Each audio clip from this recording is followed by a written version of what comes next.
Olá, meus irmãos, sejam bem-vindos a mais uma aula sobre o panorama do Antigo Testamento. Que bom que você está aqui, está firme conosco, aprendendo mais com essa formação teológica. Olha, eu creio que você está crescendo muito e eu creio também que ao final dessa formação, passando aí pelos todos os procedimentos, todos os recursos didáticos para te avaliar, e ao chegar ao final, daqui 2 anos dessa formação, você estará pronto, totalmente pronto para viver os melhores anos da sua vida. Você crê nisso? Eu creio. Eu creio que alguns aqui nós vamos visitar nas nações. Olha, ficou registrado, ó. Talvez eu vou visitar você nas nações, quem sabe? Na aula de hoje, nós vamos falar sobre o livro de Números. Na aula anterior, aula de ontem, falamos sobre o livro de Levítico. Falamos aí que o tema principal é santidade. Santidade de Deus. Neste livro, nós vamos entender um pouquinho sobre a questão da organização de Israel, a presença e a provisão de Deus para o seu povo, bem como outras questões pertinentes ao livro de Números.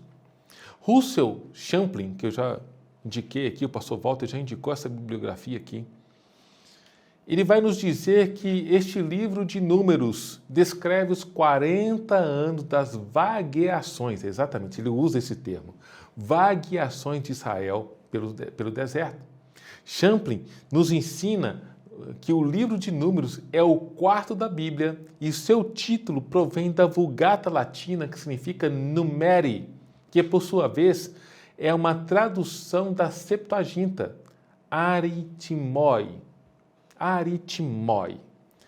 Os judeus intitularam o livro com a palavra Bemidbar. Bemidbar. É o bem hebraico, que significa Bemidbar? No deserto. No deserto.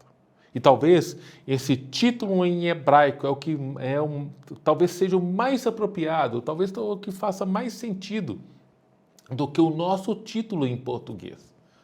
Pois somente uma porção do livro é de origem de estatística, de números.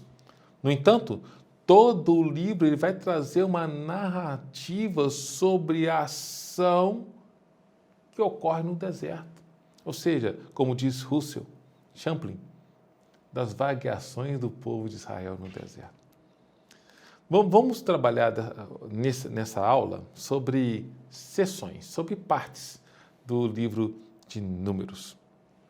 Capítulo 1 ao 10, nessa primeira parte, essa primeira seção. O livro de Êxodo nos leva ao Monte Sinai. O livro de Levítico nos leva às leis de Deus e aponta para a santidade de Deus. Os 10 primeiros capítulos, então, do livro de Números descrevem os acontecimentos que duraram apenas algumas semanas. O povo estava de partida e saiu do Monte Sinai no 20º dia do segundo ano. Números 10, 11 diz assim: no 20º dia do segundo mês do segundo ano, a nuvem se levantou de cima do tabernáculo que guarda as tábuas da aliança. Então nós temos ali, do 1 ao 10, os seguintes pontos. Deixa eu trazer aqui uma ideia para que você tenha aí essa visão dos 10 primeiros capítulos. O capítulo 1 vai tratar de recenseamento do povo, é um censo, igual o IBGE faz o censo do nosso povo aqui a cada 10 anos.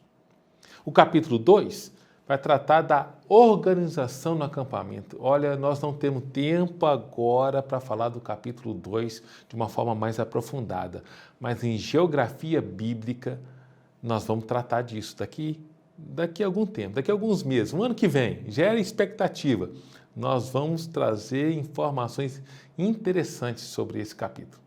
Nos capítulos 3 e 4 de Números, volta a falar do censo, do recenseamento agora e da função dos levitas. Então, o primeiro censo foi dividido em 2 momentos, num capítulo 1 e depois no capítulo 3 e 4, mas faz referência aos levitas. No capítulo 5 e 6, vai falar sobre a pureza no acampamento. No capítulo 7, oferta dos príncipes, Capítulo 8, consagração dos levitas.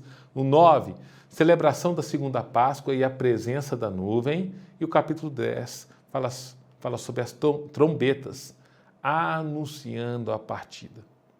Na segunda sessão, ou a segunda parte do livro de Levítico, que vai do 11 ao 21, lá vai tratar a viagem, né, curta, do Sinai até Canaã. Você sabe quantos dias levariam? Se você pegar aí o Google e traçar uma linha, ele vai estipular isso. Cerca aí de 11 dias.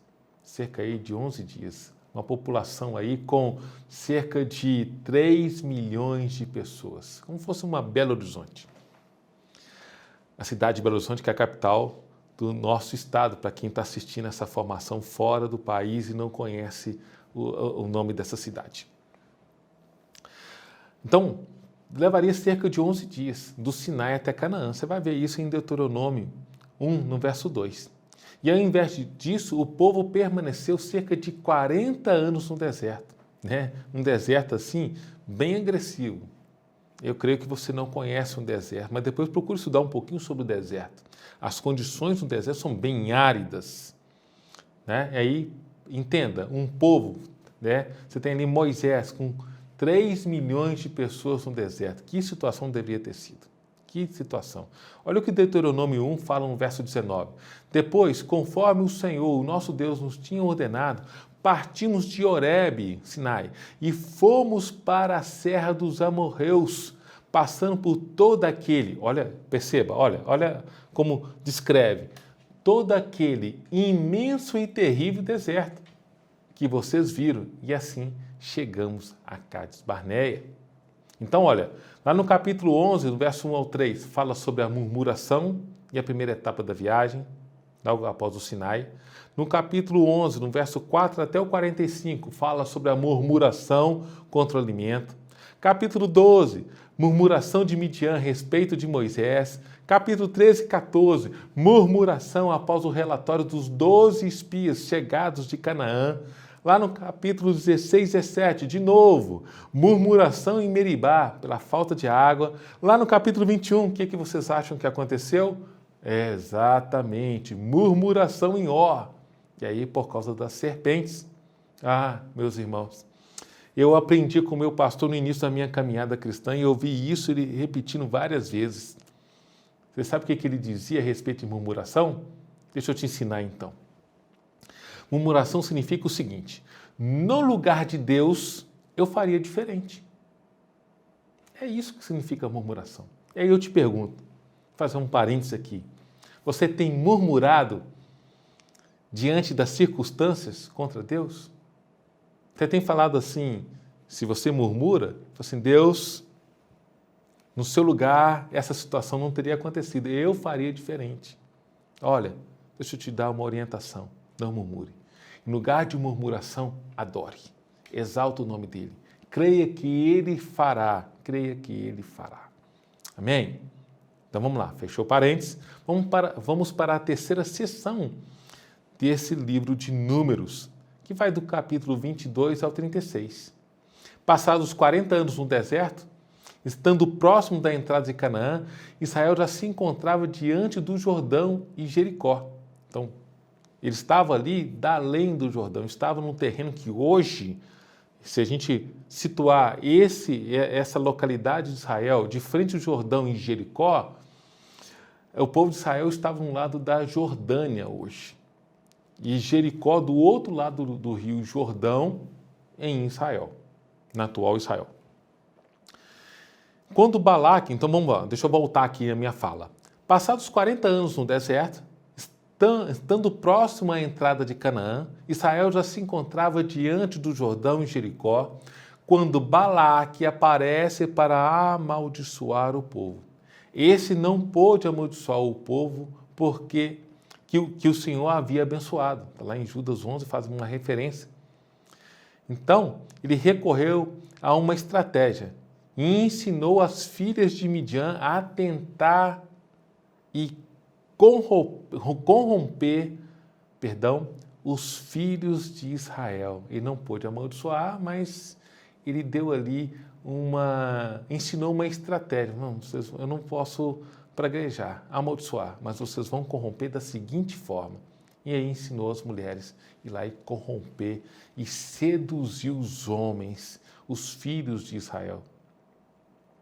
E isso resultou numa terrível praga, que está descrito em Números 25, em 1 Coríntios 10, 3 também faz referência. E em seguida, Deus vai a uma desforra assim de forma brilhante lá no capítulo 31. Então nós temos nesta sessão, que é a terceira sessão, no capítulo 32, algumas tribos renunciam o direito de morar na terra prometida, então eles ficam da além do Jordão, do outro lado do Jordão. Nós temos aí, no capítulo 33, o resumo da viagem, e no capítulo 34, 35 e 36, novas instruções sobre a entrada em Canaã. E aí acontece o censo. Vamos falar um pouquinho do censo. Censo. Esse censo foi realizado para a organização da nação em tribos para a jornada, ou seja, para as viagens e em caso de guerra. Então, o livro de Números ele vai iniciar com essa questão do censo, com essa questão da contagem do povo. Então, Deus orienta e Moisés e Arão vão executar esse censo, vão dar as direções para que esse censo seja realizado. Mas ele é contado da seguinte forma, vai contar os homens da idade de 20 anos para frente.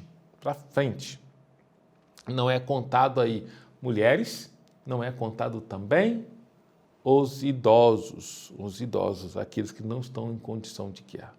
Números 1, 2 e 3 vai dizer assim, versos 2 e 3 vai dizer assim, faça um recenseamento de toda a comunidade de Israel, pelos seus clãs e famílias, alistando todos os homens, um a um, pelo nome. Você e Arão contarão todos os homens que possam servir no exército, de 20 anos para cima, organizados segundo as suas divisões. Esta coleta de dados tinha um propósito duplo. Quais são, Alberto? Preparar Israel para as responsabilidades militares que refletissem aí a necessidade de guerra, de enfrentamento militar. Tá? E a importância desse censo também vai além de uma preparação para uma guerra ou um conflito. Ele estabelece uma estrutura de distribuição de responsabilidades e privilégios entre as tribos. Ou seja, isso estabelece ali uma preocupação de Deus com a ordem, com o desenvolvimento da sociedade. E aí, como eu mencionei, o capítulo 2 vai falar sobre essa reorganização de acordo com os pontos cardeais que nós conhecemos dentro da geografia para posicionar as tribos e organizar as tribos quando terminassem uma viagem. Ou seja, quando saía em deslocamento, a nuvem parava e como seria a organização? Assim, de forma aleatória? Não. Deus dá uma ordem. Entenda, Deus é um Deus de ordem. Deus é um Deus de ordem. E Ele começa trazendo essa ordem para o seu povo, dando as direções de como o povo deveria se organizar em sociedade. Olha que interessante. E aí você vai entender, lendo o capítulo 2, que o tabernáculo ficava no meio. E isso é um simbolismo para mim e para você. Deus está no meio do seu povo. Por isso que a gente vai ver em Levítico, né, como a gente teve na aula anterior, que não poderia haver pecado no arraial, porque Deus estava ali no meio. Mas caso alguém pecasse, Deus trouxe a provisão a partir de mandamentos, de direções, de leis. Amém? Está entendendo? Está compreendendo? Olha que lindo você começar a entender e compreender a palavra de Deus. Olha, eu creio que está abrindo a sua mente e a sua compreensão a respeito do Antigo Testamento. E olha que nós estamos somente na primeira parte do Antigo Testamento, que é o Pentateuco. Olha, tem muita coisa para vir aí. Eu acabei de dizer aqui que o tabernáculo ficava no meio do arraial, no meio. Então isso faz referência à presença de Deus. E essa presença de Deus ela é manifestada de duas formas, você lembra? Coluna de nuvem e coluna de fogo. Sinais da presença e da liderança de Deus. No livro de Números, lá no capítulo 9, a presença de Deus é descrita de forma poderosa. Lembra? Acabei de mencionar. Coluna de nuvem durante o dia e coluna de fogo durante a noite. Então, isso simboliza a presença de Deus, simboliza ali segurança para o povo, simboliza ali o quê? A autoridade, sua liderança, sua proteção. Esses sinais visíveis de Deus são detalhados lá em Números 9, no verso 15 ao 23. E onde a nuvem cobriu o tabernáculo e a aparência de fogo estava sobre ele à noite. Isso devia ser assim, espetacular, espetacular, devia ser uma visão assim, muito diferente. Números 9, 15 e 16. No dia que o tabernáculo foi erguido, a nuvem cobriu. Desde a tarde até a manhã, a nuvem sobre o tabernáculo tinha a aparência de fogo. Nossa, que visão, hein? Que visão, que visão. Do ponto de vista teológico reformado, a coluna de nuvem e a coluna de fogo representam mais do que meros guias físicos. Elas simbolizam a soberania de Deus, sua graça em guiar e proteger o seu povo eleito, e aí de forma contínua e visível. Essa presença constante de Deus com Israel serve como garantia de que ele cumprirá suas promessas e está ativamente envolvido nos detalhes da vida do seu povo. A presença de Deus na forma de nuvem e fogo é também uma prefiguração, sabe de quem? Do Espírito Santo, que mais tarde seria enviado para guiar e habitar dentro de nós, os crentes que compõem a igreja do Senhor, trazendo direção e conforto. O Espírito Santo está nesse ambiente aqui, dentro de mim e dentro de você. Amém? Você carrega o Espírito Santo? Aleluia! Você carrega o extraordinário de Deus. É o Espírito Santo. Deixa as pessoas verem aquilo que você carrega. Deixa o Espírito Santo agir com liberdade na sua vida. Que lindo é, que lindo é. A gente acabou tendo essa compreensão que Deus acompanhava ao longo da jornada pelo deserto em forma de nuvem ou em forma de coluna de fogo. É isso mesmo? Coluna de nuvem, coluna de fogo. Mas mesmo Deus se manifestando dessa forma e o seu povo observando a presença de Deus ali, nessas formas, o povo ainda escolhia, você acredita que o povo ainda escolhia desobedecer a Deus, se tornando ali rebeldes? E tudo isso levou a uma série de consequências por causa da sua incredulidade. Você vai ver isso lá em Números 14. Merrill Unger, em seu manual bíblico, vai nos dizer que no livro de Números 13, nós temos o relato ali dos espias que foram enviados para observar a terra prometida e depois retornar com um relatório. E aí, nós que já conhecemos aí toda a história, se você não conhece, eu recomendo que leia o livro de Levítico para que você tenha essa compreensão. E aí, seminarista, você realmente tem que ler a Bíblia toda por completo para que o seu entendimento amplie. Quando há o retorno, a gente vai ter ali duas visões da Terra Prometida. Exatamente. Mas eu quero mencionar aqui, por exemplo, que nesse momento do envio, o que Unger vai dizer que houve um envio. E nesse envio, Moisés mudou o nome de Oséias, que significa Salvador, para Josué, Jeóshua, que significa o Senhor é Salvador, o Senhor é Libertador. Está lá no verso 16. Então ele envia Josué, Caleb e mais 10 espias para observar a terra. Então esses exploradores partem ali do Negueb, ao sul de Israel, as estepes, sobe ali as estepes ao sul, então ele passa pelo deserto do Negueb, ao sul ali de Israel, nas estepes, sobe as montanhas, na Cordilheira Central, em geografia você vai ver isso, eu vou te mostrar com detalhes, e vai até ao norte de Israel, fazendo um relato de toda a terra toda a terra. Está lá em Números 13, 17, depois você observa. No fim de julho, né, e esse foi o tempo, no fim de julho ou início de agosto, que é a época em que amadureciam as primeiras uvas, lá no verso 20, em Escol, procuraram um cacho grande de uvas. Por quê? Porque era um momento que as uvas amadureciam, então eles observavam ali a fartura de alimentos, viram um cacho e trouxeram. Eu, na minha imaginação, isso aí é do Alberto, imaginação, esses dois homens, né, que a Bíblia fala em Números 13 e 23, começaram a trazer os cachos, a levar isso para o arraial, e eu acho que eles tiveram até um pouco de lordose, porque eles estavam assim, devia ser algo bem pesado. Olha o que diz Números 13, no verso 23. Depois vieram até o vale de Escol, e dali cortaram um ramo de vide com um cacho de uvas, o qual trouxeram dois homens numa vara, como também romãs e figos. Imagina eles trazendo assim, ó. Eles chegaram lá com lordose. Isso é na minha imaginação, tá, gente?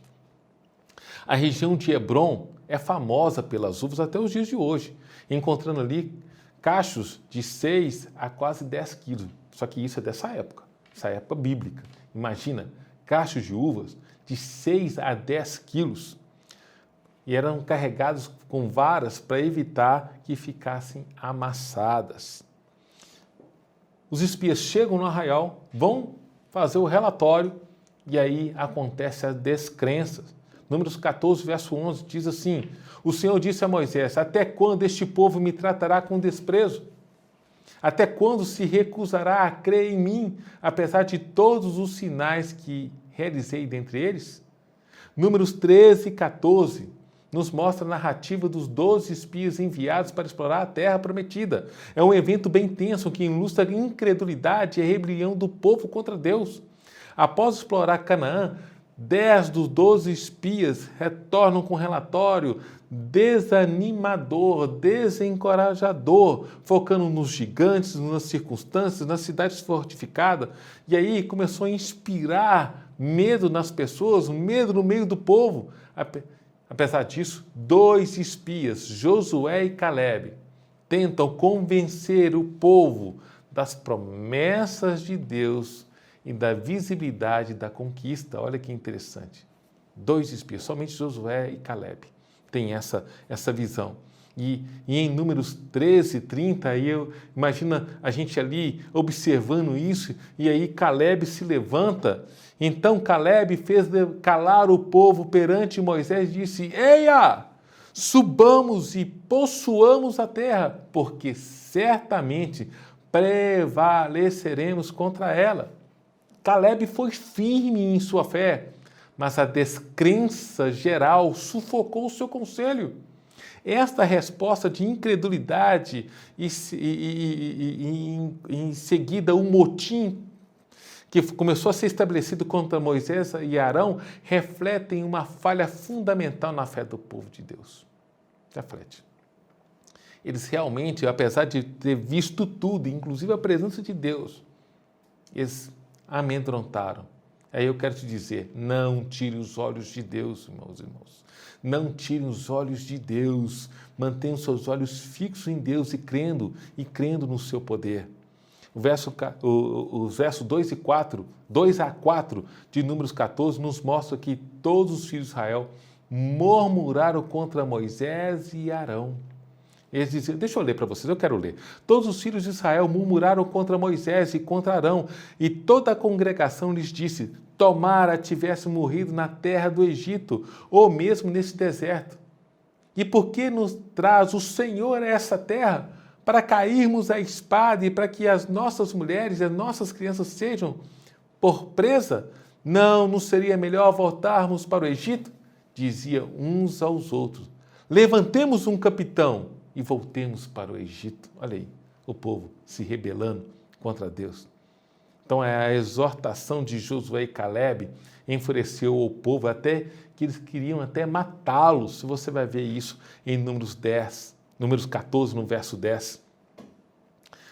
Números 14, verso 11, Deus vai expressar a sua frustração perante o povo. Imagina Deus trazendo, preparando tudo, fazendo milagres, fazendo prodígios ali, e o povo descrente. Ai, ai, ai.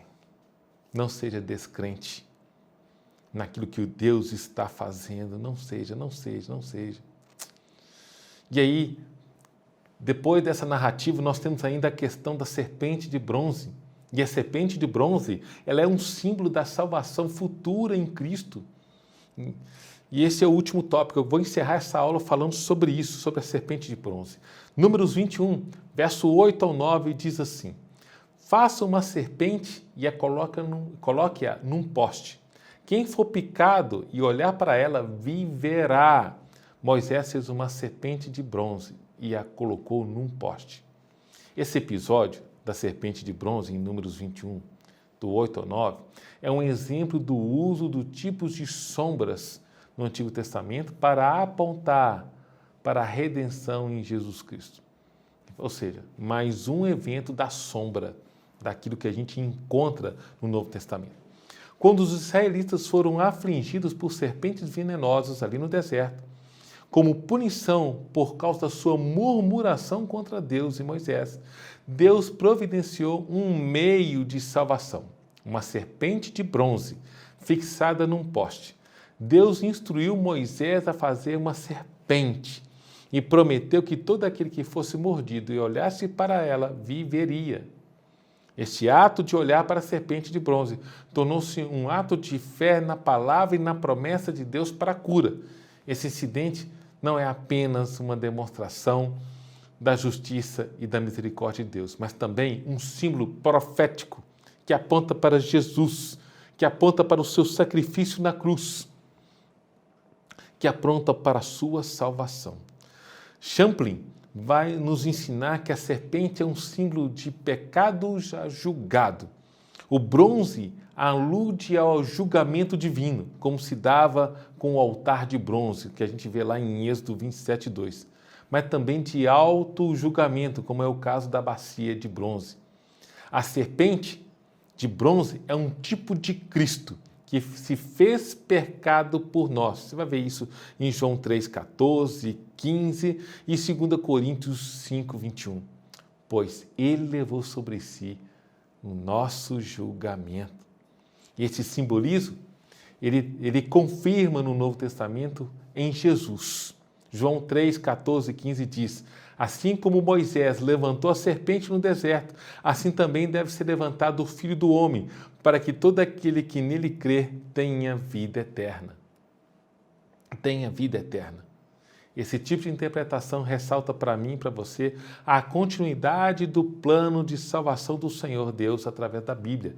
E mais uma vez, enfatiza, destaca a sua soberania para a redenção, para cumprimento do seu plano de redenção de toda a humanidade. De toda a humanidade. Então, após esse evento da serpente de bronze, Israel é preparado para entrar em Canaã. E aí, várias situações são percebidas, lutas, lições espirituais, várias dificuldades são percebidas ali, né, pelo povo que pretende acessar a terra. Nós temos ali alguns povos que procuraram impedir o acesso à terra de Canaã. Israel precisava se posicionar, tentaram negociar para acessar e não tiveram ali a permissão. Você vai ler isso. Champlin vai dizer que os cananeus que fossem deixados na terra prometida, falando ali no momento de assumir a terra, fossem deixados na terra prometida, lutariam continuamente contra Israel. Então, Israel estava sendo preparado e ensinado para ocupar a terra.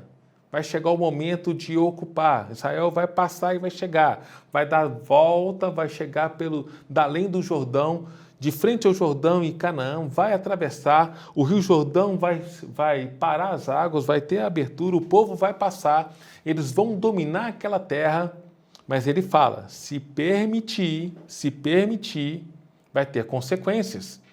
Então ele fala que haveriam lutas contínuas, haveria mortes, ferimentos, perdas, haveria molestamento, ele até usa esse termo, de forma contínua. Vários atritos, fora que o povo de Israel poderia se envolver com a idolatria promovida pelos cananeus. Então, Deus dá uma direção para que todo o povo ali, todos os inimigos de Israel fossem extirpados e não fosse preservados ninguém, porque senão seriam espinhos. Você vai ver isso no livro de Juízes. Juízes vai falar sobre isso. Deus alerta para o seu povo limpar a terra das outras nações, mas eles resolvem não fazer isso de forma completa. E alguns desses povos são até, vou dizer assim, são até conservados como escravos. Olha a mentalidade escrava. Olha, lá atrás eu fui escravo, mas agora eu vou fazer escravo. E isso se torna uma pedra de sapato em Israel. Uma pedra no sapato de Israel. Isso se torna e traz consequências terríveis, inclusive até os dias atuais, tá? Até os dias atuais. Deus, ele se mostra, e aí eu fecho essa aula com isso. Deus se mostra ao longo de toda a jornada no deserto como um Deus provedor, um Deus que traz sustento diário. Você vê isso com o maná, você vê isso com a água no deserto. É claro que teve um momento aí que o povo reclamou do maná, não aguento mais comer maná, e aí Deus provém ali as cordonizes, porque o povo vai lembrar da carne de panela lá no Egito. Ah, esse povo foi tirado lá do Egito, mas não, o Egito não saiu deles. E eles vão reclamar também com Moisés a respeito de água. Queremos água, queremos água. E aí, uma série de situações vai acontecer. E aí Moisés, o que é chamado pela Bíblia de um homem calmo, tranquilo e manso, ele fica irritado, ele se estressa com o povo. E quando chega o momento dele tocar uma rocha, na verdade, deixa eu corrigir, dele falar com a rocha para que a água brote a partir dela, ele fere a rocha 2 vezes e aí a água jorre. No entanto, ele desobedeceu uma direção de Deus e Deus dá uma direção para ele. Olha, você vai conduzir esse povo até a terra, mas você não vai entrar. Não vai entrar. E aí, eu entendo aí que Moisés deixou de entrar na terra prometida porque ele teve o seu emocional abalado. Emocional abalado.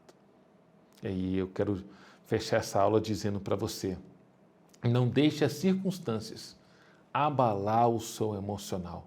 Leve tudo o que está acontecendo para diante do altar, para diante de Deus e converse com Ele. E eu creio que Ele fará muitas coisas em seu favor, inclusive cuidando do seu emocional. Amém? Então amanhã nós daremos sequência a mais uma aula do panorama do Antigo Testamento. Nós falaremos do último livro do Pentateuco. Falaremos sobre o livro de Deuteronômio. Aguarde, gere expectativa e até amanhã. Forte abraço.